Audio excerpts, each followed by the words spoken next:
Thank you, my loves.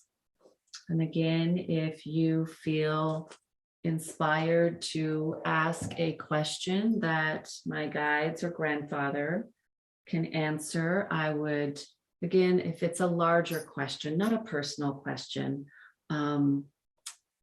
we can do that privately at another time. But if you have a question that you'd like to know, have more insight into about what's going on in the world, please ask. I don't know what the reasons are for anything that's happening right now.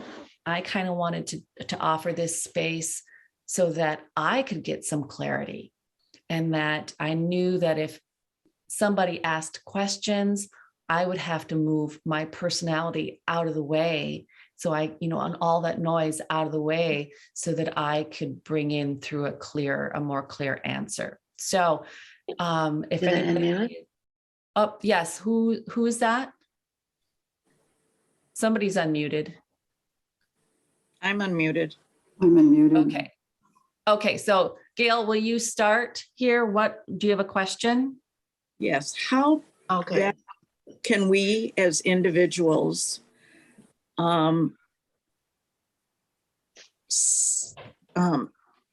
send light, love, peace, kindness, respect to those leaders? So Takere tare no dote pepe tarketa kite she ra no papake ke kinana he ta kite she toron na makta te tara manono she makta ka krotote she na namana kite tarakute she tata kinamare tata ushe na. The first thing that you need to do is find that peace within yourself. He says it's so easy right now to get thrown off of your center.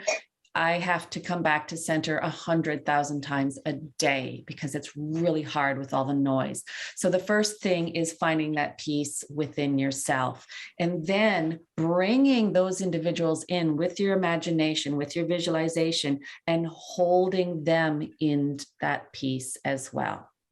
Okay, so visualizing, just like I said earlier in class about how our body is listening to everything that we are telling it, the same kind of thing, how I do it in the morning and I do it in the evening.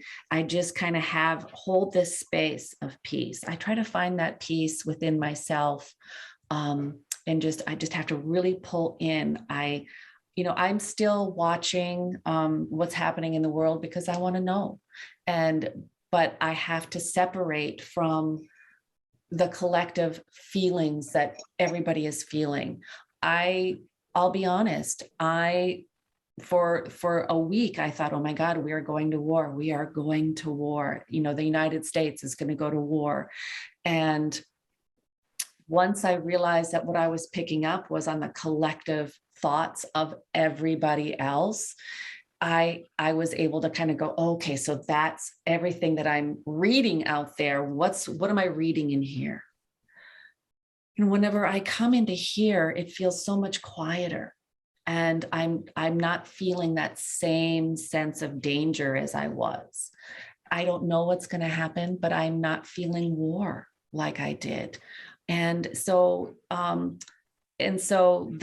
that gives me peace, is knowing, okay, if I can detach from the collective noise and then just trust what I feel and what I hear in here, that's all that I need to focus on. So back to your question, Gail, is it comes from here first, and then bring those leaders into that space that you've created. That it's not even anything that you've created, its space is already there. That peace, that love is already there. You're just bringing those beings, those people, those leaders into that space.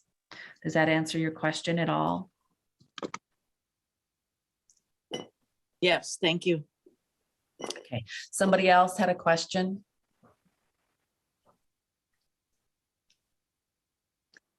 This is Deb. Does grandfather have anything to say about the future of the coronavirus? I hear there's a new strain out there. Anything about that?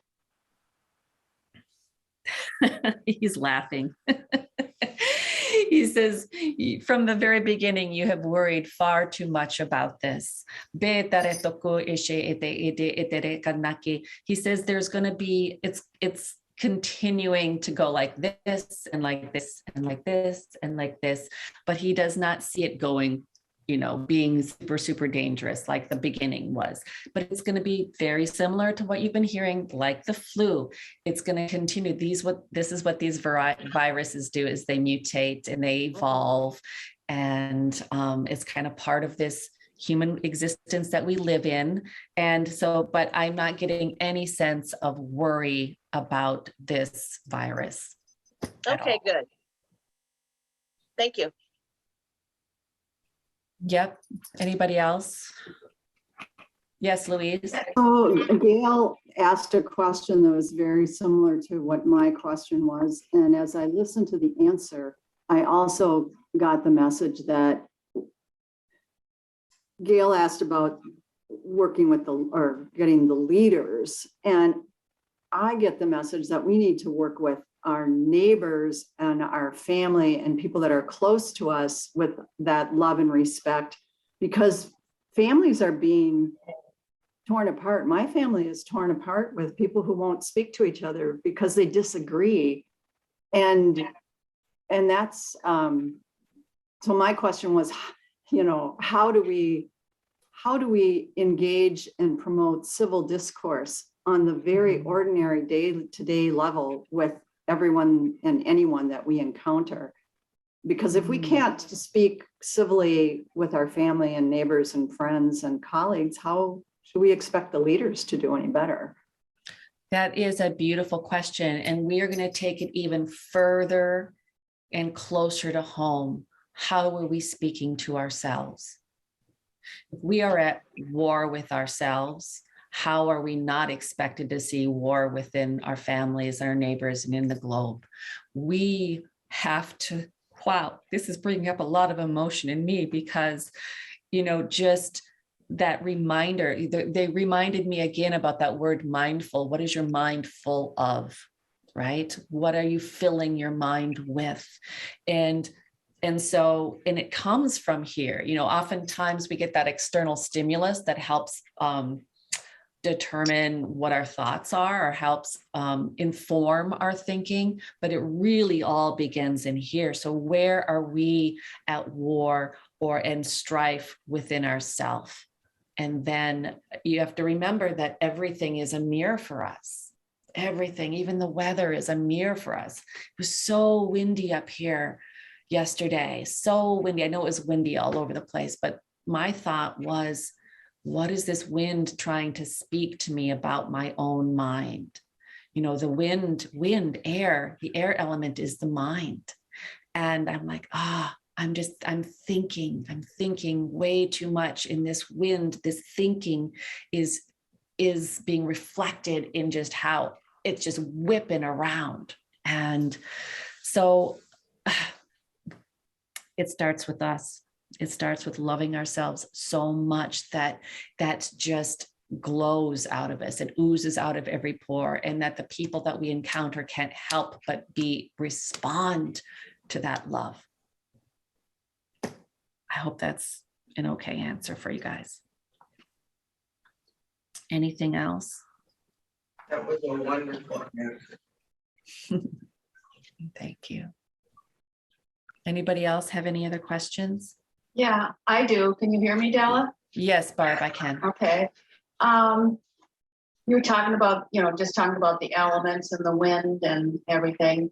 Can you talk about the earth and global warming and what to expect down the road? With especially deforestation. I've been reading a book on how important the trees are for our health and the health of the earth. Yeah. So I actually asked her yesterday this not in the details that you are speaking of, but I asked her how she was doing yesterday, because as I was kind of reflecting on the wind, and you're hearing about more earth changes, more earth showing herself, more earthquakes, more volcanoes, more tornadoes, more. And I asked her, what is this? What is this all a reflection of? And she again said that it's a reflection of us. You know, when I looked deep into the heart of Mother Earth, she was calm and she was peaceful and she was love. But on the surface, we have to remember we are made of the very stuff that she is. We are made of the same earth that she is.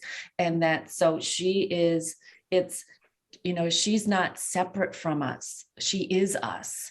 And so what you're seeing on this planet in regards to all of those earth changes is us, is us changing, us evolving, us, you know, melting, us burning, us exploding, us.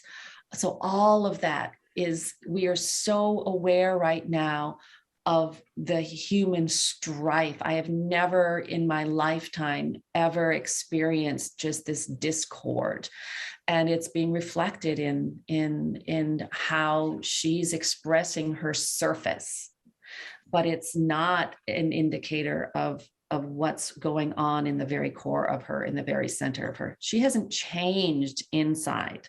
She has been this beautiful, life-giving mother, and that's not going to stop.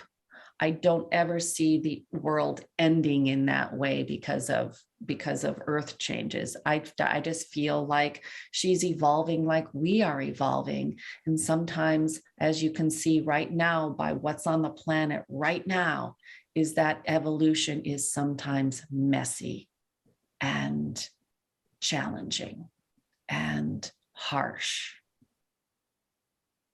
So I just, like this meditation said, there's no need to worry. Doesn't mean no need to worry, doesn't mean not doing things that you're called to do to help the planet, whether that's being recycling or planting trees or whatever. If you feel that compulsion within you to help her in any way, do that.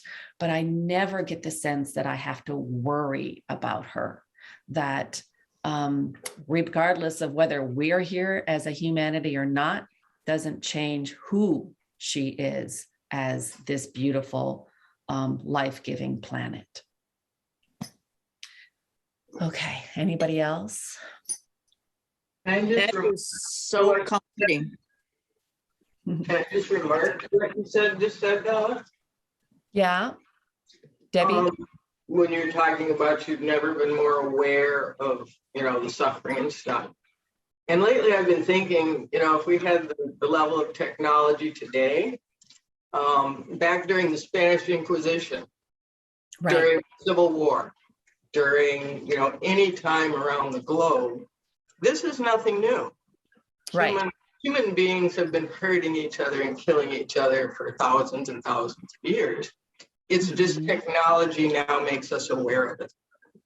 And to me, the awareness can either be very triggering and make people mad and want to blame somebody, and that just perpetuates it.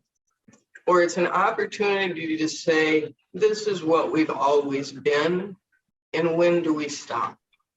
Mhm. And so for me, I don't need to look at it. I don't need to be informed. It's what humans are.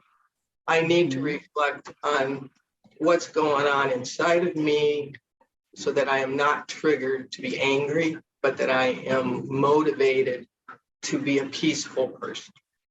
Mhm. And let that peacefulness hopefully ripple out. Yes, yes. I would like to add a piece to that, to kind of expand on that, is that as we have evolved, we are different than we were 100, 200, 3,000 years ago, as far as our consciousness around our evolution, our evolutionary consciousness. there's more of us who are empaths and highly sensitive beings that I think it doesn't matter about the technology. I think that we have evolved to such a state that we are feeling more than we have ever felt before. I know that I'm feeling more in the last 5 years than I felt 10 years ago or 20 years ago. I was never this sensitive as I am now. And I think that that piece, that sensitivity, is making me more aware. So whenever I say I've never experienced this in my life, I haven't. And I think it's because, you know, as I become more whole, as I become more healed, I'm actually more sensitive to the hardships and the tragedies on the planet than I have ever been before. So I think that's an added piece that we, as the human race, may not have experienced quite at this level before. Does anybody else have any questions? Did you have something, Marsha?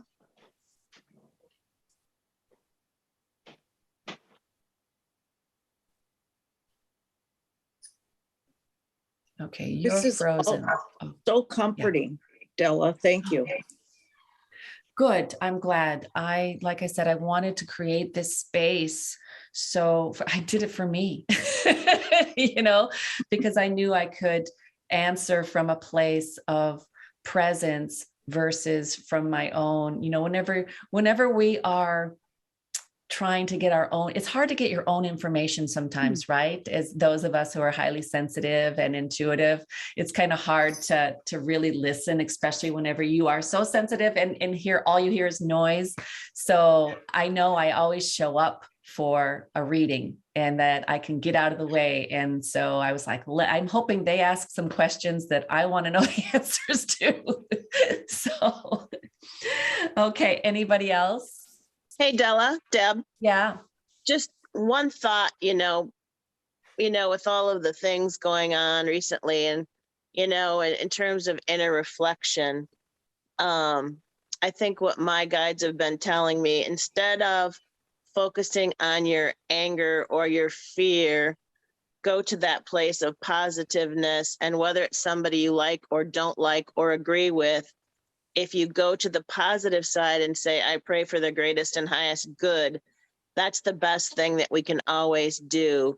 So I think us focusing on the positive and praying for or wishing for the greatest and highest good of everybody, even, asking for maybe those that you don't agree with or you feel on the dark side. We don't always know what that is, but wishing for it, I think, always brings us to a positive place. Yes, I think you're right. You know, what Abraham Hicks talks about is trying to find that next joyful thought or the next level of, if you're in anger, maybe you can just move to frustration. And if you're in frustration, move to what's above that and then move above to, it might be just these little claw marks that you're trying to crawl out of. But anything that is going to be a little bit more positive. Gail sent me, I was in a rough place yesterday, and Gail sent me, her guidance said, I need to send a message to Della. And she sent me this message, and it just was like, oh, thank you. It's exactly what I needed, do things like that. And, I was listening to something the other day about gratitude, and they were saying, tell somebody why you're grateful for them. Just don't say, I'm grateful for you. Tell them why you're grateful for them. And don't just send them a message or call them and just make it real personal like Gail did with me.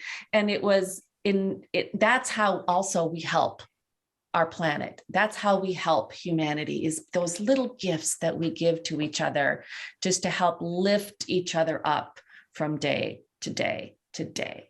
So agreed. Okay. Great session. So, thank you. You're so welcome. My bladder says it's time to go.